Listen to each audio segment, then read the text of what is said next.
देखेंगे cognitive learning या insightful learning के बारे में। इसको हम गैसोल्ड थ्योरी ऑफ लर्निंग बोल सकते हैं, और या अगर आपसे कोई बोलता है कोलर का एक्सपेरिमेंट एक्सप्लेन करो तो भी आपको यही एक्सप्लेन करना है। इसको हम इंसाइटफुल लर्निंग थ्योरी भी बोल देते हैं।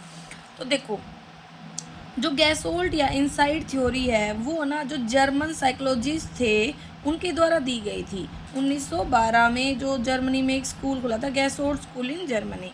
कहता है कि जो इसके मेन जो फादर बोलते हैं हम गैसोल्ड थ्योरी के, वो हैं मैक्स वेर्थिमर। लेकिन वैसे मिलकर 3 लोगों ने काम किया था, मैक्स वेर्थिमर, कुर्ट कोफका एंड वोल्फगैंग कोहेलर। और इसको हम कोहेलर एक्सपेरिमेंट भी बोलते हैं क्योंकि कोहेलर ने इसने पे सबसे ज़्यादा काम किया था। ठीक है, कोहेलर एक्सपेरिमेंट भी हम इसको बोलते हैं। तो ये रहा कि जो वेथिमर थे उनको हम इसका फाउंडर मानते हैं, और कोहेलर ने इसके ऊपर बाद में काम किया है। गैसोल्ट एक जर्मन वर्ड है, ठीक है। इसका मतलब वैसे इंग्लिश में कुछ भी नहीं है, मतलब भाई कोई भी इक्विवेलेंट नहीं है। जो वर्ड है इसका मतलब है भाई एक पैटर्न, एक शेप, एक कॉन्फ़िगरेशन। ठीक है, नॉर्मल ये भी कह सकते हो। गैसोल्ट का मतलब होल, टोटल। जो कहता है कि इसमें ये बोला गया है कि जो एक इंसान होता है, जो एक ऑर्गेनिज्म होता है, वो किसी भी चीज़ को परसीव करता है टोटलिटी के बेस पर। ठीक है, ना कि उसको पार्ट्स में। पहले वो है ना उसको पूरी तरह टोटल देखता है, फिर बाद में उसको पार्ट्स में करके समझता है, उसके ऊपर अपनी परसेप्शन देता है। ठीक है, तो सबसे पहले टोटल परसेप्शन लेता है, फिर उसको मतलब भाई उस पर काम करता है अपने व्यूज़ के अकॉर्डिंग। तो कहता है कि कोलर ने बोला था ये एक थ्योरी है इनसाइट की, क्योंकि है ना इन्होंने जो भी हमने थॉर्नडाइक की ट्रायल एंड एरर थ्योरी पढ़ी थी उसको नकारा है, कहा है वो ठीक नहीं है। इन्होंने बोला है कि कोई भी ऑर्गेनिज्म होता है वो किसी भी चीज़ को उस अपने इंसाइट से, अपने कॉग्निटिव पावर से, अपनी मेंटल थिंकिंग से समझता है, ना कि ट्रायल एंड एरर से।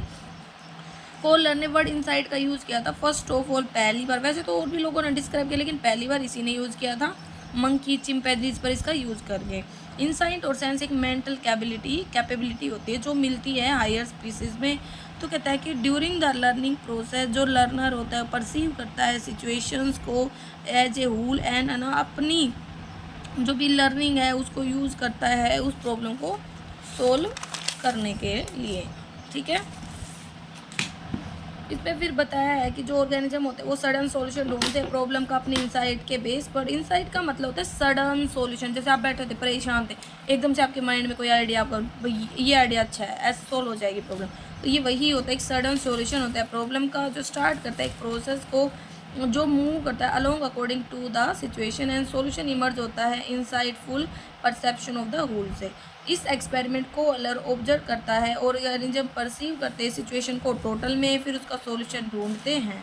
तो कहता है कि ये सक्सीड हुआ था फाइंड आउट करने में right solution to the problem of all a sudden. अब इनसाइट वर्ड के फीचर्स देख लेते हैं। तो इनसाइट का मतलब वही है सडन अंडरस्टैंडिंग किसी भी प्रॉब्लम को सोल्व करने के लिए। तो ये क्या है, सडन इनलाइटमेंट होता है जब इंसाइट शुरू होता है to develop the erroneous response मिलता है, फिर बाद में वो कम हो जाता है। जो इंसाइट होता है वो एक कैपेबिलिटी होती है जिसके द्वारा एक ऑर्गेनिज्म सडन सॉल्यूशन ढूंढता है प्रॉब्लम्स का।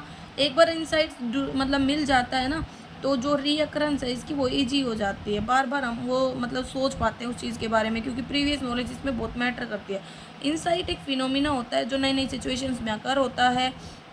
ये एक प्रॉब्लम सॉल्विंग परसेप्शन है, एक यूनिटी डेवलप करता है प्रॉब्लम्स में on the basis of insight. इसके लिए जो सॉल्यूशन होते हैं प्रॉब्लम के वो एक साथ इमर्ज होते हैं बेस्ड ऑन इंसाइट। जो एक ऑर्गेनिज्म है वो प्रॉब्लम को ईजिली सोल्व कर सकता है बिना किसी एरर के। इंसाइट रिलेटेड होता है हमारे इंटेलिजेंस से।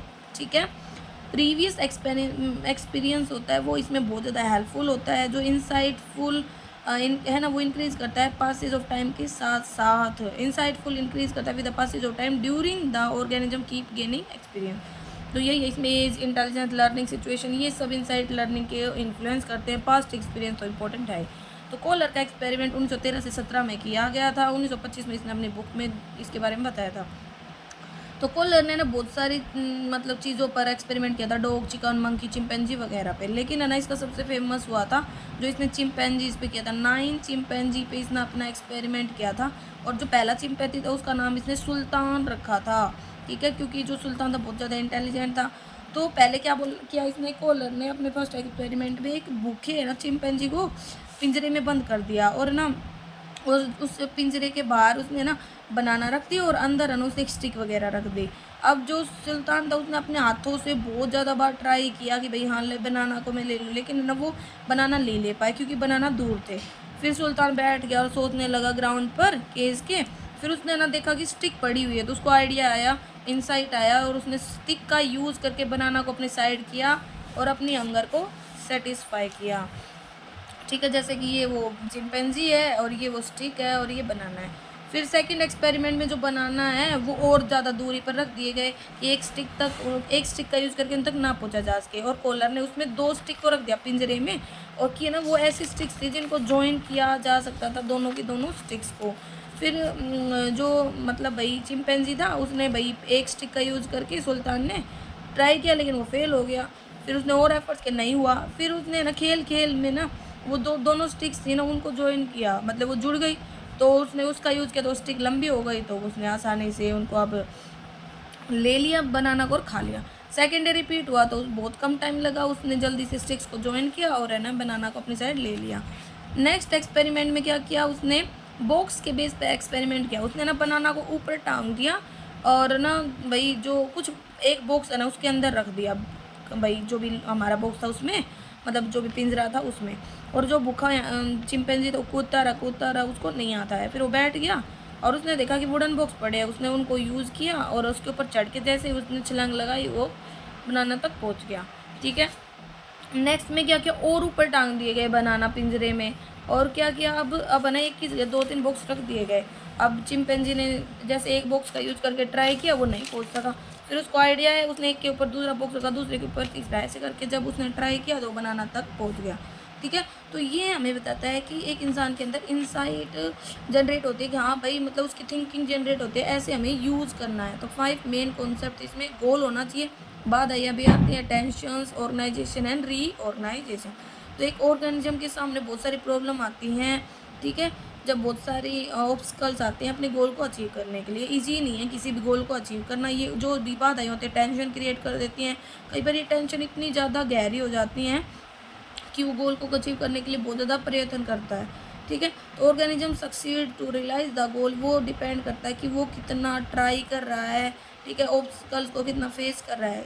जितनी ज़्यादा टेंशन होगी उतने ज़्यादा एफर्ट्स वो लगाएगा, जितनी और है ना वो जल्दी अपने गोल को अचीव कर पाएगा। अगर सुल्तान कम भूखा होता तो बनाना के लिए वो ज़्यादा मेहनत नहीं करता, लेकिन वो भूखा था तो उसने बहुत ज़्यादा मेहनत की। ठीक है, तो ये इसमें हमें बताया गया, ज़्यादा मत जाना इसमें। फिर बात आती है कि भाई जो हमारी इंसाइट या गैसोल्ट मेथड है उसके लिए क्या क्या ज़रूरी चीज़ें हैं, एसेंशियल्स क्या क्या हैं। तो एक तो कंप्रीहेंसिव है, ऐसी मतलब पूरी सिचुएशन पहले देख लेते हैं, भाई ये पिंजरा है, इसमें ये बनाना लटक रहे हैं, चिंपैंजी है। बाद में वो छोटी छोटी चीज़ों को करके समझता है, तो भैया इस सिचुएशन में कहता है कि जो अंडरस्टूड करते हैं रूल को एक साथ, और क्लियर गोल होते हैं कि भाई हाँ उसे बनाना खाना था। पावर ऑफ जनरलाइजेशन, जो लर्नर होता है उसके पास जनरलाइजेशन की पावर हो, थिंकिंग की पावर हो, समझने की पावर हो चीज़ों को, और सडन सॉल्यूशन मिलता है इसमें, अचानक से एकदम से ही प्रॉब्लम के लिए सॉल्यूशन आता है। ठीक है, लॉन्ग टर्म थिंकिंग ना उसकी ज़रूरत नहीं होती। न्यू फॉर्म ऑफ ऑब्जेक्ट कहता है कि इनसाइट के कारण जो थिंग्स होती हैं ना सिचुएशन से वो नई सी लगती हैं। जो ट्रांसफ़र होता है नॉलेज का, जो इनसाइट के थ्रू सीखी जाती है वो पॉसिबल है। जो भी एक सिचुएशन में सीखा गया है वो दूसरी पर भी अप्लाई होता है। चेंज इन बिहेवियर, जो भी सीखा जाता है इनसाइट में बिहेवियर के दौरान वो भी मतलब इम्पैक्ट करता है, वो भी बदल जाता है। ठीक है, नेक्स्ट है लॉज क्या है इनसाइट फॉर्मेशन को। पहला तो फिजिकल कैपेसिटी भी तो होना ज़रूरी है। अगर सुल्तान फिजिकली कैपेबल नहीं होता, कमज़ोर होता, तो वो ऐसा नहीं कर पाता। तो इनसाइट डिपेंड होता है फिजिकल कैपेसिटी पे। ये जो कैपेसिटी होती है डिफरेंट पर्सन में डिफरेंट होती है। अलोंग विद पर्सनस डेवलपमेंट, इसकी जो कैपेसिटी है वो भी डेवलप होती हैं। प्रीवियस एक्सपीरियंस भी मैटर करता है, उसे थोड़ी बहुत प्रीवियस नॉलेज हो। जैसे सुल्तान को पता चल गया था कि स्टिक को जोड़ेंगे, स्टिक से मैं ले सकता हूँ, तभी तो उसने बड़ी स्टिक बना ली थी। इसीलिए कहते हैं पास्ट एक्सपीरियंस, मैच्योरिटी, ट्रायल वगैरह ये इंपॉर्टेंट होते हैं। एक्सपेरिमेंट अरेंजमेंट, इंसाइट है ना वो डेवलपमेंट है ना वो एसोसिएटेड होता है बहुत सारे एक्सपेरिमेंट की सीरीज से। फम्बलिंग एंड सर्च मतलब लड़खड़ाना, किसी चीज़ पर काम करना। रेडिली रिपीटेड कहता है कि जब भी सॉल्यूशन मिलता है ना एक प्रॉब्लम का, तो इंसाइट को हम नहीं भूल सकते, बार बार रिपीट किए जा सकते हैं। न्यू सिचुएशंस में भी यूजफुल होता है। होलसम एक्सपीरियंस, कई बार ये ऑब्जर्व किया जाता है कि जो एक्सपीरियंस है गेन होता है इनसाइट के थ्रू, वो टोटल होता है खुद में। ठीक है, इनकम्प्लीटनेस नहीं होती इसमें। फिर बाद में हम उसको पार्ट्स में करके समझ लेते हैं। लेकिन इसकी कुछ कमियाँ हैं। एक तो इसने ना ट्रायल एंड एरर थ्योरी को नकारा है, लेकिन नहीं, पहली चीज़ में तो हर जगह ट्रायल एंड एरर ही मिलेगा। किसी भी चीज़ को आप ट्राई करके ही तो देखो। चिंपैंजी ने भी तो पहले छलांग लगाई थी, नहीं मिला, फिर उसने बॉक्स का यूज़ किया था, ठीक है।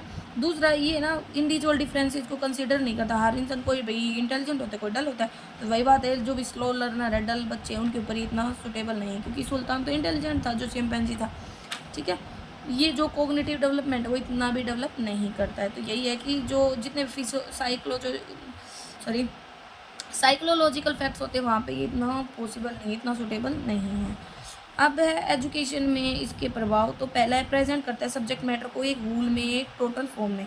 जो करिकुलम है उसको हम लिंक कर सकते हैं, मतलब एक सब्जेक्ट को हम दूसरे में यूज़ कर सकते हैं, ठीक है। और जो स्टडिंग है लर्नर की, वो रूल होती है, टोटल होती है, वो टोटलिटी में समझता है, हर एस्पेक्ट्स को, बिहेवियर को पहले समझता है, ठीक है। गोल होता है इसमें, कहता है कि जो थ्योरी ऑफ लर्निंग है इनसाइट के द्वारा, वो एक गोल लेके चलते हैं, क्योंकि गोल ही इंपॉर्टेंट है, उसी को अचीव करने के लिए तो काम किया जाएगा, क्योंकि जो गोल होते हैं वो स्टूडेंट को परफॉर्म करने के लिए बाध्य करते हैं। मोटिवेट करना, कहता है कि इनसाइट थ्योरी रिलीज करते हैं मोटिवेट करना बच्चों को, वो मोटिवेट होंगे तभी तो प्रॉब्लम जल्दी से सोल्व हो पाएंगे, वो उसके लिए काम करेंगे।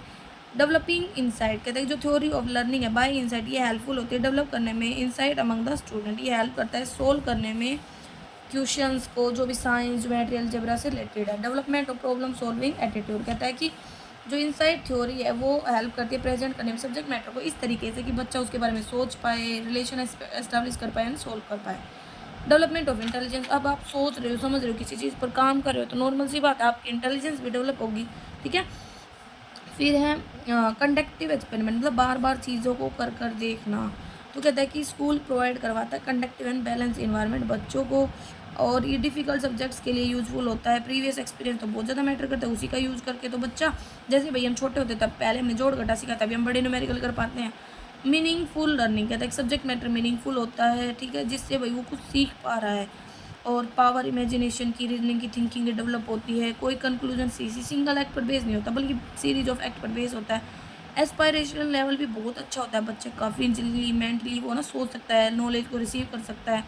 और related topics to the experience, कहते हैं कि जो टॉपिक पढ़ाए जाते हैं क्लासरूम में वो एक्सपीरियंस रिलेटेड होते हैं बच्चे के, ताकि वो अपने गोल की तरफ शिफ्ट हो पाए। तो ये हमारा टॉपिक था।